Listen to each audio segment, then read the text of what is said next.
Hi, my name is Manraj, and the topic for my paper presentation is Observable Perfect Equilibrium. Let me introduce my topic first. In game theory, Nash equilibrium has become a central concept. But what if the games have multiple Nash equilibria? Of course, it will require the selection of one strategic agent development. There are already existing equilibrium refinement concepts like trembling hand perfect equilibrium, quasi perfect equilibrium, and one sided quasi perfect equilibrium, which aim to address this issue but have limitations in modeling rational play in sequential imperfect information games. For this purpose, this paper proposes a new equilibrium refinement concept called observable perfect equilibrium for extensive form games. A strategic form game involves players, pure strategies, and utility functions, with mixed strategies representing probability distributions over pure strategies. However, multiple Nash equilibria may exist, leading to uncertainty about which one to play. Here, the trembling hand perfect equilibrium can help in refining and finding the best move. So specifically, it refines Nash equilibrium by considering perturbed games where only totally mixed strategies are allowed. THPE guarantees the existence of at least one equilibrium in every finite strategic form game. Let's dive into the objectives and methodology of this paper. The objective of this paper is to propose a new equilibrium refinement concept for extensive form games called observable perfect equilibrium. This paper also proves that existing equilibrium refinement concepts are not suitable for developing strong agents in sequential games of perfect information. It also demonstrates the existence and properties of observable perfect equilibrium and its potential utility in modeling imperfect information games in AI. The steps this paper follows to achieve its objectives are: the authors first analyze the existing equilibrium refinement concepts, then they identify limitations in these concepts, particularly addressing rational play in the face of observed mistakes, especially in games like imperfect information. Then, based on these analyses, the authors propose a new equilibrium refinement concept called observable perfect equilibrium. They define this equilibrium to capture the assumption that opponents play as rationally as possible, especially focusing on the other player's move. The authors prove the existence of observable perfect equilibrium and compare its outcomes to existing refinements in extensive form games, especially in the context of no limit poker. So, what observable perfect equilibrium is and how is it calculated? To simplify our analysis, we define a subset of extensive form information games called two player one step extensive form imperfect information games, where there are two players P1 and P2. Player 1 receives its private information from a particular set and chooses its action A1. The player 2 observes the action of player 1 but not its private information and then selects its own action, that is A2. Next, the payoffs are determined by the utilities of tau 1, which is player 1's private information, player 1's action, and player 2's action. That is, UI represents the player utilities, which is based on the actions and the private information. The mixed strategies sigma 1 and sigma 2 denote the probabilities of players' action given their information. What is the purpose of observable perfect equilibrium, or why are we using it? Suppose we are in the position of player 2 and we are responding to the observed action, that is player 1's action, which is A1. If both players are following a Nash equilibrium strategy, then we know that we are best responding to player 1's strategy. But when it's vice versa, what happens? That is, what if the player 2 follows a component from Nash equilibrium strategy profile But player's one action is not A1. Of course, it's an inconsistency. Here, another strategy may be more suitable, such as extensive form trembling hand perfect equilibrium, that is EFTHPE, which ensures robustness against irrational actions like trembling. But it assumes all players to take all actions at all information sets with with non-zero probability, but of course this will become too extreme. So here OPE comes into play. It assumes rational play given observations, considering the trembles consistent with the observed play, which means that it captures the assumptions that all players are playing as rationally as possible, subject to the constraint that their play is consistent with our observations. This is the first definition of observable perfect equilibria. It says in a two player one step extensive form game of imperfect information, the player 2 observes public action A1 from player one's perspective. Here, sigma star is an observable perfect equilibrium if there is a sequence of perturbed games where player 1 must play action 1, that is A1, with non-zero probability for at least tau 1, converging to the game with a sequence of Nash equilibria converging to sigma star. The first proposition based on this definition is every observable perfect equilibria is also a Nash equilibrium. So how does OPE differs from quasi-perfect equilibrium? In extensive form imperfect information games, we can extend the concept of observable perfect equilibria to n-player games by ensuring non-zero probabilities for strategy sequences consistent with observed actions. So this extension will eliminate the need to consider trembles which are incompatible with the current path of play. Whereas the quasi-perfect equilibrium, the QPE, it assumes only opposing players tremble, regardless of the past trembles. Also, the one-sided quasi-perfect equilibrium further restricts the trembles to opposing players only, so it makes the most computationally efficient. In two-player one-step extensive form, imperfect information games, the quasi-perfect equilibrium, that is the QPE, and extensive form trembling hand perfect equilibrium are identical because both the players take a single action along the path of play. Both of them require non-zero probability trembles for both players on all actions. However, one-sided quasi-perfect equilibrium differs as it only requires non-zero probability trembles for the opposing player. All these concepts they differ from observable perfect equilibrium, which requires only the player who made the observed action to make a non-zero probability tremble. There, the player too has no requirement to tremble in observable perfect equilibrium. So, on understanding these equilibrium concepts, it will help us modeling and analyze the strategic behavior of complex games. What makes OPE different from others? The observable perfect equilibrium differs from other equilibrium refinements as it depends on the action taken by the other player. Unlike other concepts, OPE computes a different strategy for each observed action rather than a full strategy profile in advance. If the game involves longer action sequences, the OPE can be recomputed after each new observation. But still, it defines a full strategy across all information sets, but it doesn't require computing the entire strategy profile upfront. Also, it focuses computation in real time on the portion of the game tree that has been reached.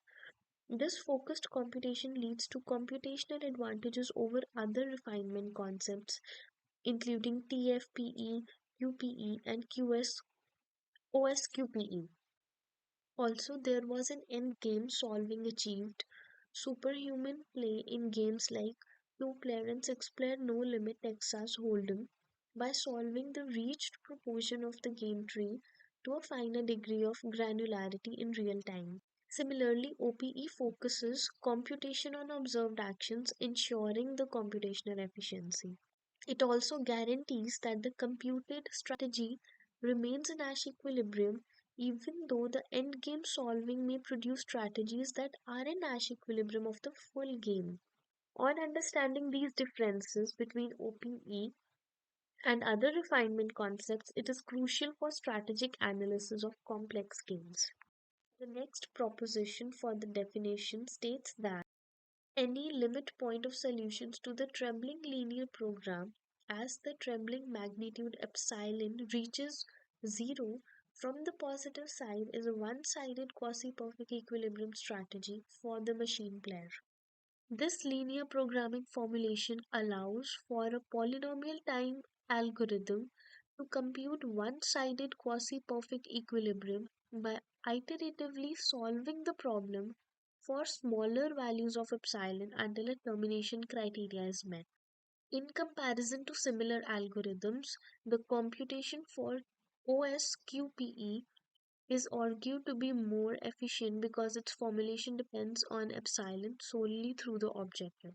Additionally, the objective function for observable perfect equilibrium has fewer terms compared to OSQPE, which suggests that OPE can be computed faster. This aligns with the intuition that OPE only considers trembles consistent with the observed play, while OSQPE considers all possible trembles for the opponent.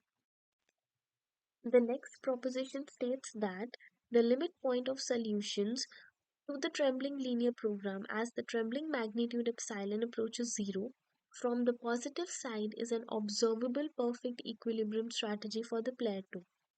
Its proof involves creating the dual of the minimization problem within the trembling linear program. This dual formulation is then substituted back into the other maximization problem, resulting in a single maximization problem for player 2 strategy. The objective of this maximization problem is to maximize the payoff for player 1 adjusted by a small value of epsilon. Constraints ensure that player 2 strategy is consistent with the information set structure and non-negativity constraints. No limit poker. Here, the question arises how OPE leads to a different strategy profile than other refinement concepts in no limit poker. The no limit Texas Hold'em, particularly the two-player variant, has posed a significant artificial intelligence challenge in recent years. Computers have achieved superhuman performance in no limit Texas Hold'em by approximating the Nash equilibrium strategies. This approximation process involves abstraction algorithms to simplify the game and equilibrium finding algorithms like counterfactual regret minimization, which is CFR. So the CFR, it although has proven to converge to Nash equilibrium in two-player zero-sum games, it may not converge in more complex scenarios like three-player poker. So what has caused the superhuman performance is that combination of abstraction and equilibrium finding approaches with the end game solving. The two-player no-limit poker games, even the simplest ones, they contain infinitely many Nash equilibrium. The challenge lies in selecting the best Nash equilibrium from the multitude of possibilities. The observable perfect equilibrium offers insights into addressing these challenges and potentially refining strategies in complex poker scenarios. Now let us compare the Nash equilibrium to OPE. Nash equilibrium is based on the assumption that players are fully rational without considering additional information about their reasoning process. On the other hand, it's reverse for OPE. The observable perfect equilibrium it acknowledges the importance of additional information such as historical data or observations of play in determining the optimal strategies. Why is it so? Because without such additional information, it's unclear whether to choose the lower bound probability the upper bound probability, or a value in the middle of the interval. The equilibrium refinements like OPE helps in selecting between equilibria in a theoretically principled way when specific opponent models are unavailable. Utilizing available information beyond Nash equilibrium can lead to more effective strategies in games with imperfect information. For the remainder of our analysis, we will restrict our attention to the no limit clairvoyance game with n equal to 2 with extensive form game tree given in the figure. This figure shows a two-player clairvoyance game which is represented by extensive form game. In the analyzed game, the player one's Nash equilibrium strategy involves betting 2 with certainty with a winning hand, betting 2 with the probability of 2 by 3 with a losing hand, and checking with the probability of 1 by 3 with a losing hand. Player two's Nash equilibrium, on the other hand, include calling a bet of 2 with the probability of 1 by 3 and calling a bet of 1 with the probability within the range of 1 by 2 to 2 by 3. This equilibrium also represents the quasi-perfect equilibrium due to the game being a one-step extensive form imperfect information game. However, the observable perfect equilibrium strategy for player 2 deviates, opting to call with a probability of 5 by 9. Here, the observable perfect equilibrium stands out as it assumes rational play except when player 1 bets 1, reflecting a different rationale compared to other equilibrium refinements.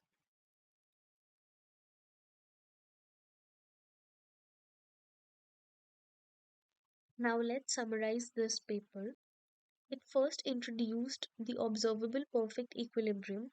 It's a new solution concept which is called observable perfect equilibrium, which was introduced for sequential imperfect information games. It assumes rationality given observed suboptimal actions. Secondly, it mentioned the advantages over other concepts. OPE is preferred over other concepts that assume universal mistakes. It captures rationality based on observed actions, making it more compelling. The relationship between OPE and Nash equilibrium. OPE is shown to be a refinement of Nash equilibrium, ensuring that every OPE is also a Nash equilibrium. Next important conclusion is the existence and computation. The existence of OPE is guaranteed, and a polynomial time algorithm for its computation in two-player zero-sum games is presented, which is more efficient than related concepts. How OPE makes differences in poker games. OPE produces different solutions in no limit poker compared to other concepts like EFTHPE, QPE, and OSQPE, providing a unique perspective on optimal play. This paper also introduced us with the application of OPE in no limit clairvoyance game. The analysis extends to such complex games which has implications for full no limit Texas Hold'em. Next is its theoretical correctness and practicality, which is proved in this paper. OPE is deemed theoretically sound and more practical to compute than other solutions, making it a promising approach for game analysis. For the future work, there are some challenges which needs to be resolved and some modifications which should be made, which are mentioned in this paper. Starting with the scalability challenges, the future work should address the scalability challenges of the algorithm, particularly in handling large games efficiency. The potential modifications which can be made in this algorithm are like counterfactual regret minimization could be modified to converge to OPE in a two-player zero-sum game. Its application to multiplayer and non-zero sum games. While initially focused on two-player zero-sum games, OPE can be extended to multiplayer and non-zero sum games, offering computational and theoretical advantages. Its comparison with one-sided quasi-perfect equilibrium. Unlike one-sided quasi-perfect equilibrium, OPE is seen as suitable for non-zero sum games and warrants exploration in these settings. In the continuation of this research, there are some future research directions which are mentioned. It will explore the applicability of OPE to diverse game settings and develop new algorithms for its computation, promising advancements in game theory and artificial intelligence. Thank you.